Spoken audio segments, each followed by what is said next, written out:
Welcome to That Book Podcast, where you can decide if you want to read that book. I am one of your hosts, Allison. I am the keeper of the dinosaur, as our YouTube viewers can see. And I am here to instigate some shenanigans. This is my sister, Julianne, who you are used to seeing and hearing. Hi, I'm Julianne. Yeah. And then this is Andrew. Hello. Let's dive in. My first book this week is Survive and Thrive. I talked about it a few weeks ago, I think 3 weeks ago, and it's still good. I haven't made it super far the way through, so far only through the first few chapters here, but it's little doses of inspiration for me. So I'll just in the morning, I'll read 5 or 6 pages, and I'm like, wow, I feel so inspired. I'm gonna go do awesome stuff. I'm gonna go work on content. Yeah, I'm fired up now.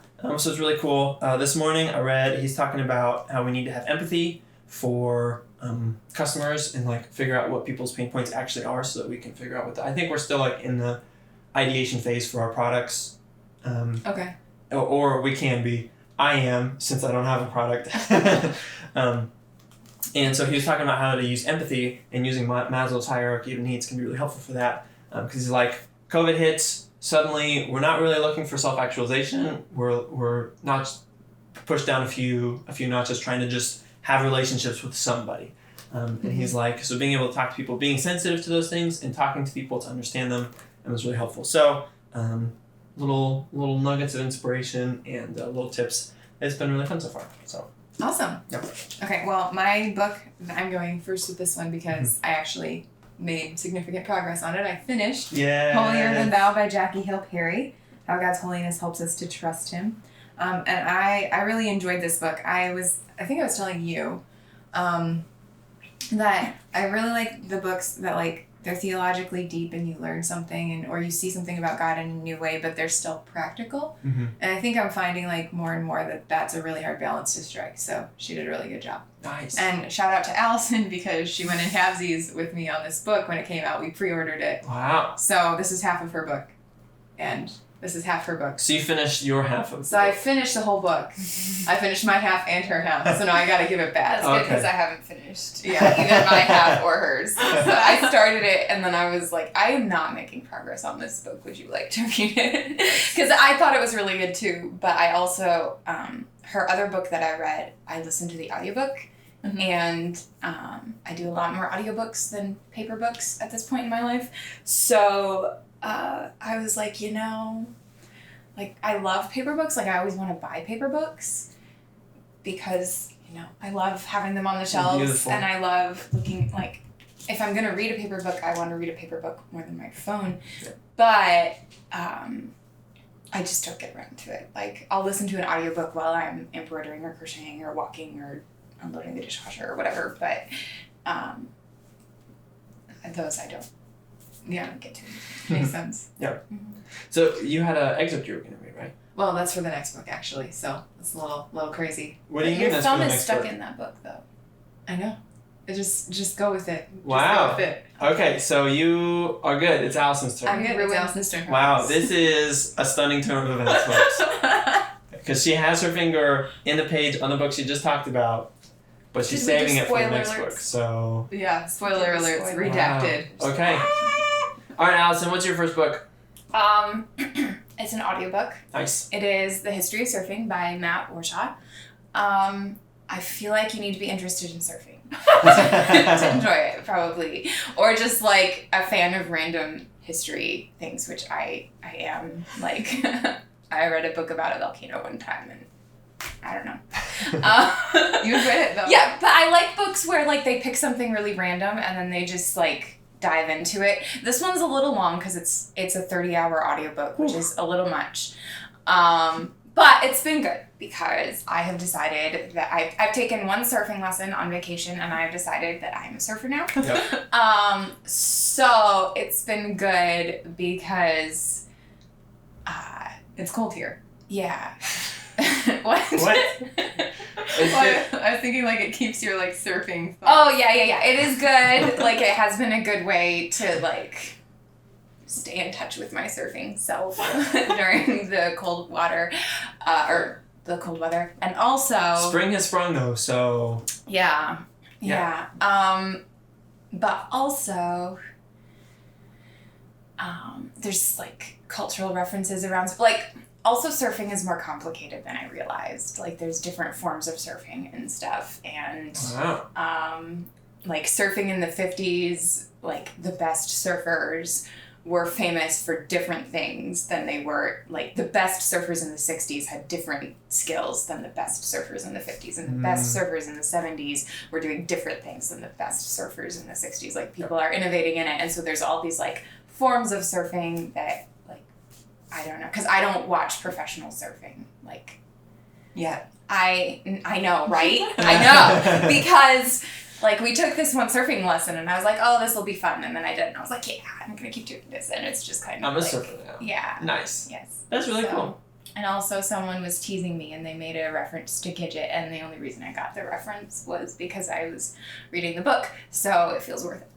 Nice. Boom. Now I know what I'm being teased about. You know whether or not it's appropriate to be offended. Yeah, it's fine. All right. Oh, dear. My second book is also an audiobook, and it is Dune Messiah, Continuing Dune Messiah, by Frank Herbert, the sequel to Dune, the phenomenon. And... Yes, it's right here. Yes. Yeah, I pulled it out last week to show everybody how nice it is. And so we have... I'm now, instead of a fifth of the way through, I'm about half of the way through, which is awesome. I thought that more events would have taken place, like more action things would have taken place by now. Because of the first book. I guess the first book was significantly longer. But there were a few like major action points kind of throughout the book. And in this case, it's been like mostly intrigue so far, which I'm about the character development and like you get to see more of both sides in this book, I feel like, than you do in the first book. So it's kind of like, ooh, how's this going to play out? There's foreshadowing on both sides. And it's all going to come to a head at some point, and it's going to be awesome when it does. So I'm really enjoying it. Yeah. Yep. That's awesome. All right, your second book. Okay, my second book is Meeting God in Scripture by Jan Johnson. This is a hands-on guide to Lectio Divina. I bought this book years ago because I heard her on a podcast, and that was the Phil Vischer podcast at the time. Now it's called The Holy Post. Anyway, they interviewed her, and I just thought, this sounds like an amazing book. She sounds like an amazing person. I need to get this book. So what I did instead, because I was broke at the time and in college, was I went to see if the library had any books by her. They did. They didn't have this book, so I read that book instead. And then once I had money, I bought this one, but I've never read it. So I thought about reading it because actually in Holier Than Thou, some spoilers, so maybe cover your ears if you're worried about it. She's talking about how we become what we behold. So this is near the end of the book, and she says, "But behold Jesus. He is forever settled, unshaken, and unbothered to the point that he can sleep like a baby while a storm rages war on his resting place."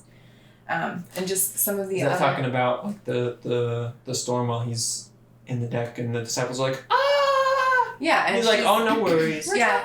And she's saying, like, do you want that kind of, like, unshaken peace in your life? You need to gaze at Jesus. You need to behold Jesus. Yeah. And I was like, well...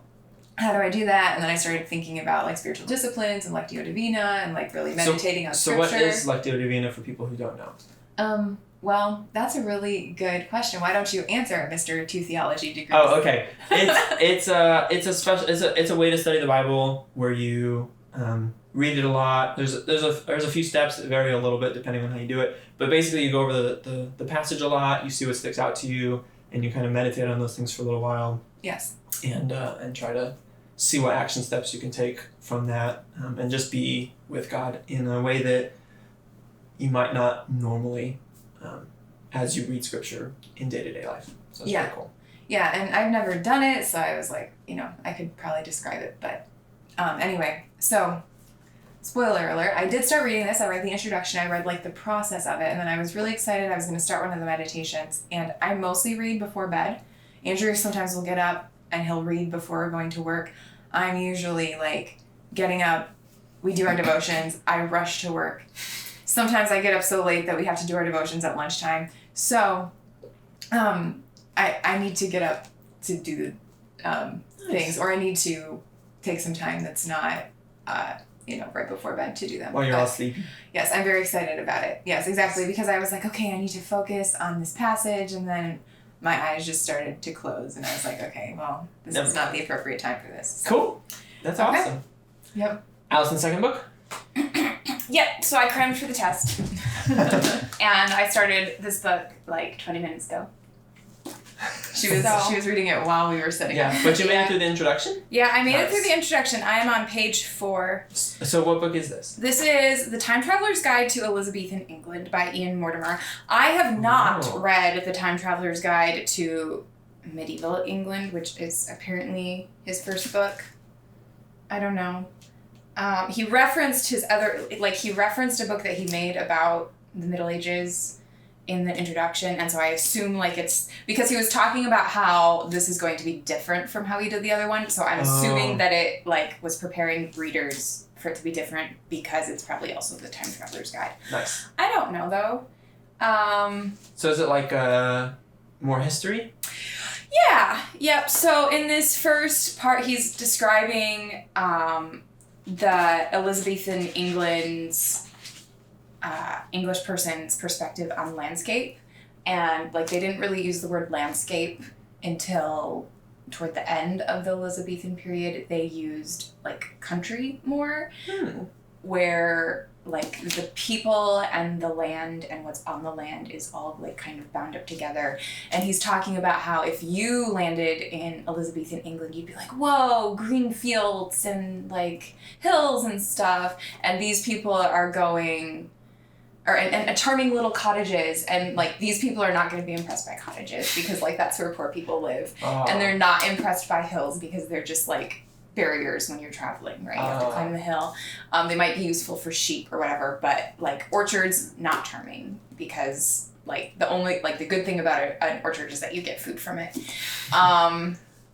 So it's a much more grounded... Right, so he's kind of setting up your perspective, how our culture, we're coming from a place of, we're fairly affluent and, where we live, starvation isn't a very common thing. And so, we would find different things charming and exciting and worth observing and describing. And, in Elizabethan England, the people are painting people, not landscapes. Makes sense. That's so really cool. That's interesting. I don't know where he's gonna go with it because there's a lot. Yeah. But yeah, also just a little note on infrastructure is that it has footnotes. Sometimes they're just citations, but sometimes they're actually he's expounding on the thought. And so I bought this at a library book sale, and the jacket is coming off anyway. The jacket is kind of broken. Yeah. So I think I need to make it a jacket that has built-in bookmarks because it's a 2 bookmark book. You need a bookmark for the footnotes, and you need a bookmark for this part, and I don't like it when they're not built in when you need to because the one always falls out. So that's really cool. That's really smart because I always just don't read the footnotes. Yeah. Well, yeah, and that's what I tend to do too. But I just thought I saw the footnote and I was like, are these just citation footnotes that you want them if you want to read further, or is he actually making other comments? And he made he had a really interesting thought in the introduction. He references Queen Elizabeth II as the most powerful English woman in history. And then there's a footnote, and if you go to the footnote, he explains why... Did I say Queen Elizabeth II? Yeah. I meant Queen Elizabeth I.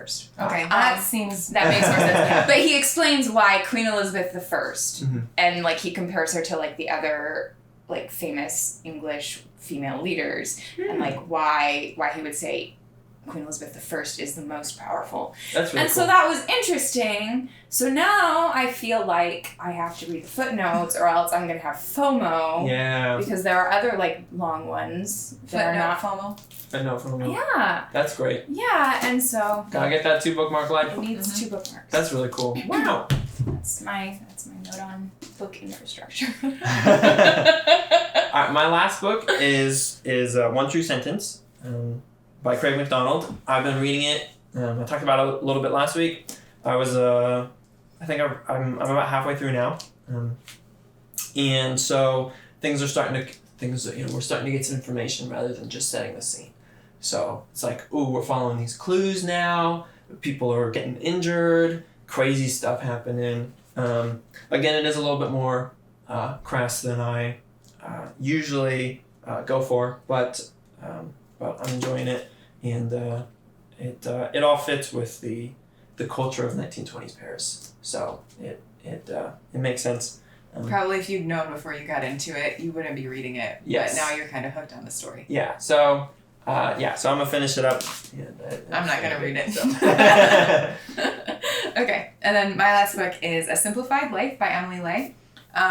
Basically, she's teaching you how to systematize your life. She doesn't use that word because that's a businessy word. And, Yes. and this is definitely targeted at women who like pineapples. like pineapples and There's housekeeping. little like, Embossed pineapples. yeah. It's very cute. Yeah. It's adorable, and I'm really excited because I've kind of peeked ahead at some of the upcoming chapters. So there's like simplified hospitality, simplified makeup is one of the ones which I'm like, yes, please, because I never do my makeup because simplified style because I just, I have accidentally simplified my makeup. I feel like the fact that I hardly ever wear makeup is gonna make me feel like these tips are less groundbreaking. But I haven't read them, so I'm I excited to threw see what she away says. my mascara because it got old and it was no longer good. And that was like 2 months ago, and I have not remembered to buy another tube of mascara. So we're just... That does simplify things on a day-to-day basis, yeah. Mm-hmm.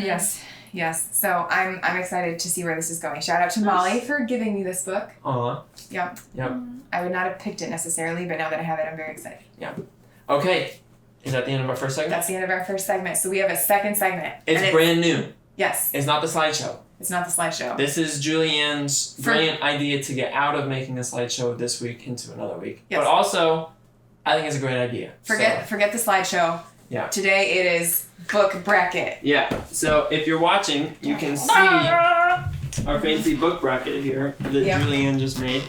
We'll post a photo of this on the show notes. Yeah, they'll be in the show notes, so you can go find those at thatbookpodcast.com/episode 10. And it's very official. You can see my crooked handwriting and all of these things.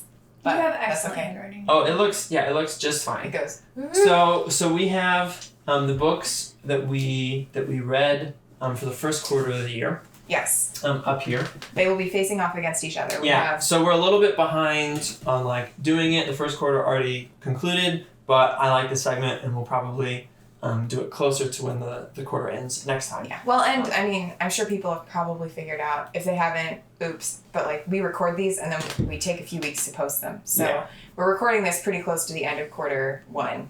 And this will probably get posted halfway into quarter two. It took me a while to get our editing life together, so... Well, also, we just weren't in a rush, because if you do it every week and then you, miss a week for some reason... It'd be bad. So yeah, we're recording a couple weeks out. But, so we have an eight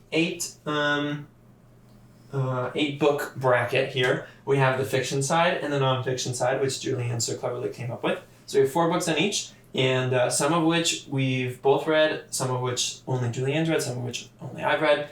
I have read none of them. We are going to crown a winner at the end. We're going to crown a winner. Allison's going to help us with any fights that we I think break I'm out. supposed to be the tiebreaker, but I have not read any of those Well, books. you're the moderator. I'm considering it moderator, Okay. yeah. All right. Yeah, So you can just ask the be good nice to each other. questions. Yeah. Okay. Yeah. All right. So, alright, so where should You we just side with Julie. start? Thank you. I appreciate that. I think we should start over here because this is the easiest one for me. Okay. Songbirds and Snakes yeah. or Dune. So you didn't read either of these books, right? I didn't, but if you pick one of them, I'm going to be upset. What? Yep. But I have to pick one of them. You do, but there's one that if you pick it, I'm going to be upset. This Oh, process you seems didn't say. flawed. Yeah, I thought you meant whichever one you pick, I'm gonna be mad about. And No. I was like, what? No, there's one that if you pick it, I'm going to be upset because I'm pretty sure I know what your answer is going Okay, to be. Songbirds and Snakes, what's it about? So Ballad of Songbirds and Snakes. Why should I like it? Is a Hunger Games prequel. Mhm. Yeah. And then Dune we talked about a little bit. So Dune I definitely enjoyed more. So they're both Okay, like good. fantasy sort of. Yeah. Okay. Wait, I won't be upset because that good. was also the I was impression like, you got. bought them both for me, so I don't know what the right answer is. But Dune, I enjoyed reading Dune more. It was a much longer book, and I finished it in roughly the same amount of time. Yeah, and I feel like Songbirds and Snakes you really liked, and then like the last third you were like, ugh. Yeah. But Dune, I was like, ooh, it changed, but I like it the whole way. Yeah. So, yeah. Okay, good. Boom. That was the easy one. Okay. I'm not sure what. Let's do this one now. Now we have The Heist versus The Heist by Daniel Silva, Yeah. which you have only read, versus Yes. Dead Man's Folly, which we read together. It's by Agatha Christie. Yeah. So, Oh. I vote for Dead Man's Folly. You vote for Dead Man's Folly. Yeah, really? I really enjoyed The Heist, but I read it on vacation, so you just kind of like have a great time reading books. Dead Man's Folly was really clever, really fun, and it's Agatha Christie, and we read it together. So like, Yeah, I was gonna say The Heist because the amount that you've talked about The Heist is way greater than Dead Man's Folly. So even though I haven't read The Heist, I was thinking like there's Right, but, maybe like, more. You can't talk about Agatha Christie novels Yeah. if someone hasn't read them because you will give spoilers. yeah, Well- and part of the reason The Heist was like crazy is because I didn't realize that there were 13 books in the series before that one of like Oh no. character building. So I was just like, whoa, did you know this? Oh, I'm finding this out about this. But like, I've been through all of the Agatha Christie this is a Hercule Poirot book. All of them up to this one. So, All right, well, Dead Man's Folly it is. okay. I'm just gonna write Folly because there's not Folly, space. great. And I don't want to take up all Should the time. we finish up the fiction bracket while we're at it? I kind of wanted to do all the same levels and then come back. If that's okay. Okay. I know that we're gonna start arguing over here a little bit. Yeah, that's what this is about. Okay. So People can turn it off if they don't like let's it. do Atlas of Extinct Countries versus Finished by John Acuff. Do you remember Yes. who Atlas of Extinct Countries is by? Gideon Defoe. Gideon So Defoe. the reason I paired these two together is because even though they're wildly different books, I do feel like they fill a similar role and that they're like informative but also hilarious. Like you would read it for the entertainment value or for the informational value, but it's both. There's a similar vibe of emotions while reading. Right. Even Okay. though they're completely different, like Finish is very much like productivity, business. Yeah. Alex of Extinct Countries is just like, hey, let's learn about random things. Yes. Okay. So you definitely got more joy and laughter out of Atlas of Extinct Countries than I did Finish. yes. But Finish has definitely helped. Like we talk about it. My life has been better for reading Finish on a day-to-day basis. So you're saying I'm definitely voting Finish. You're saying Finish is more impactful, Atlas of Extinct Countries is more entertaining. Yes. Has reading about extinct countries informed how you live your life? Well, I know how not to found my own country now. Yes. Okay.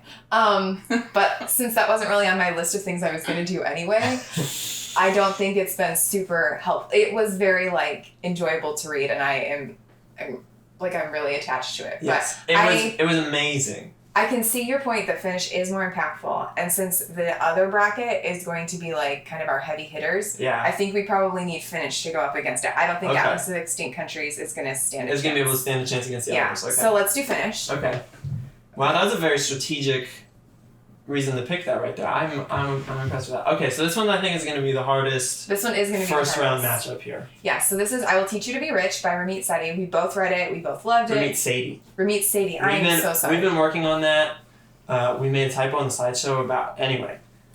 Just re-say the whole line and he can cut it. No, it's okay. No, we do this. We go for it, Oh man. no. Yeah. We can cut the front off, like when you're coughing or whatever, but after that, it's just gone. All right. I Will Teach You to Be Rich by Ramit Sethi. Yep. And Clockwork by... Mike McAllowitz. They both have really hard to pronounce last names. What is this? This And bodes both well of for the us. books are 'Cause really people, good. this bodes well for us if we ever write a book because people will have a hard time pronouncing our last name. Yeah. So we both read I Will Teach You to Be Rich, Yes, and you read Clockwork. I did. And then I read Profit first because you liked Clockwork so much. Right. Clockwork was really helpful to me at work. Yeah. So just in helping how I change how I think about things, but also in helping me implement processes. So I really like Clockwork. I thought you were gonna say, "Oh, it was really good. I can't wait to apply it in the future." And I was gonna be like, "Well, I Will Teach You to Be Rich. We've implemented now, and are gonna implement in the future." But, I do think, not to create false drama, I started out really heavy on Clockwork because I do think that just looking at that, I Will Teach You to Be Rich, we've had a lot more conversations about it. It's really impacted how we talk about money. Yeah. I was like really scared to talk about, not like terrified, but I didn't love talking about money with you. So we did, before I Will Teach You to Be Rich, we did the conscious spending plan before we went through I Will Teach You to Be Rich. So we listened to his podcast, we downloaded the conscious spending plan, like he said too, so that he could get us on his email list. Totally worth it. Yeah. And then we went through the conscious spending plan, and that was the first time we really talked about money in like 6 months, because we were both a little bit scared of what the other one was thinking about our money situation. Right. And since then, it's been pretty much a joy to talk about money. Like, we've been able to be excited about a lot of stuff. Obviously, there are like, we don't have infinite money, so we can't do infinite fun things. But outside of that, it's been like just really, really helpful on a day-to-day basis. So I would probably vote I Will Teach You to Be Rich for that reason. Me too. Clockwork, though, really, really good. And in Survive and Thrive, the book that I just talked about a little bit earlier, that I read this week, he says, read Clockwork, it's amazing. So, gotta give Clockwork its props. Yeah, you said he calls it one of the like top business books, which I would agree with. It's really good. It's really good, yeah. But I Will Teach You to Be Rich is winning it for us. This time. I can't say that like 10 years down the road, if we were in a different situation, we would still think that. Yeah. For where we are right here. Okay. Yes. All right, so now we have our finalists. All right. Want to go back over to fiction? No, these are the semifinalists. I'm sorry, we have our semifinalists. Yes. Because we still have Want to go back over to fiction? Yes. So Dune versus Dead Man's Folly. I'm picking Dune. I don't really think I have a leg to stand on there. Like, Agatha Christie's great, but I don't think it can fit Dune. Well, I guess I can put Dune here. Yeah, right there. Boom. Dune. Okay. So, yeah, love Dune. It was great. Really excited about it. And it was much more of a new experience than Dead Man's Folly, because Agatha Christie is awesome, Cozy Mystery is great, and it was unique and creative. And we did a lot of ohs during that book, but yeah, I think it's got to be Dune. Mm-hmm. So if we'd never read an Agatha Christie novel, that might be different. Yes. Okay. And then I Will Teach You to Be Rich versus Finish. Again, love Finish. I love that I can say perfectionism, get out of here. Like, I gotta finish this thing. So it's really equipped me on a day-to-day basis for that kind of stuff. And it was very entertaining. But I Will Teach You to Be Rich was also very, very entertaining. Clockwork was very entertaining too, right? Like, yes. This is, like, despite these being nonfiction books, they're all very, very entertaining. Yes. Which is probably why they made it to that side, because we actually paid more attention because we were entertained. But I gotta give it to I Will Teach You to Be Rich, because, like I said, like, the harmony that we have in our relationship, the peace that I feel when I go, oh, how much money do we actually have to paint this? So we just painted this room. Like, do we have money for that? Yes, because every month we put some aside, and we know that that's going to be okay, and like, that's the money that we have to spend on it, and it's thumbs up, and we don't have to feel guilty about not saving every penny that we ever make. And perfectionism is my enemy and will always be my enemy, and I have been equipped not to, thanks to Finish, but I'm still giving it to I Will Teach You to Be Rich. What do you think? Yeah, I think that's fine. I was going to be like, well, I give it to Finish to make some arguments, but I don't actually have any arguments because I didn't read that book. Wow, this has gone much more peacefully than I thought it was going to. Yeah, it's not quite as entertaining. No drama. Allison just threw... and I missed. Threw the little dinosaur plushie to... I don't have any more things to throw. I don't think we need more drama than that. I think we're okay. Thank you, Allison. Alright, so our finalists are I Will Teach You to Be Rich on the nonfiction side, and Dune on the fiction side. Okay, let me say what I'm going to say. Uh-oh. I am going with I Will Teach You to Be Rich because I didn't read Dune, and that's my only reason. Oh, wait, hang on. Allison is currently sliding across the floor. You probably hear her sliding across the floor. There. And then she just hit me with this dinosaur plushie, so the drama is unparalleled in this podcast. I take my role as moderator very seriously. If we need drama, she gives us drama. Yes. I did not... you wanted it. I did. Yeah, you just need a quieter floor. Alright, so we have Dune and I Will Teach You to Be Rich. What were you going to say? I said I didn't read Dune, so I'm voting I Will Teach You to Be Rich, and that is my only reason. Oh, I thought it was going to be way more dramatic. I thought you were going to be like, I'm voting Dune because something. But are you voting Dune? I'm voting I Will Teach You to Be Rich. Okay. Dune is awesome and very enjoyable. But like I said, It didn't change your life? Yeah, the day-to-day practicality is. Okay. Well, it changed my life a little bit, but not in the same. Oh, you're gonna write it the whole book name. Yeah. So fancy. Yes, to be rich. Are you gonna even say by Ramit Sethi? Ramit Sethi. Oh, you spelled it right. Wow, I think we spelled it right that time. So you probably can't see it. Again, we will post a picture in the show notes at thatbookpodcast.com/episode 10. But here is our book bracket for the first quarter of the year for the books that we finished. So Let's give a round of applause for the winner. I Will Teach You to Be Rich. It's a great book. You should go get it. It will more than likely change your life at least a little bit. So I think most of the books on this list we really enjoyed would be worth reading. really enjoyed. Yeah. Yeah. Big thumbs up. I don't really have any interest in reading The Ballad of Songbirds and Snakes, but any of the rest of these, even the ones I haven't read, I would want to read. Yeah. I think next time you do this book bracket thing, it needs to be all books that you have both read. Well, that's a little harder because we don't always read We the don't same always books. read the Right, So, but it's also we very will- hard to say which one you should vote for when you haven't read them all. Well, but you know the other person's enthusiasm about it. Yeah, we talk about it. We did. I'm feeling pretty good about how this went. You can leave a comment and let us know what you think. But thank you for being here on another episode of That Book Podcast, and we will see you next week. Bye!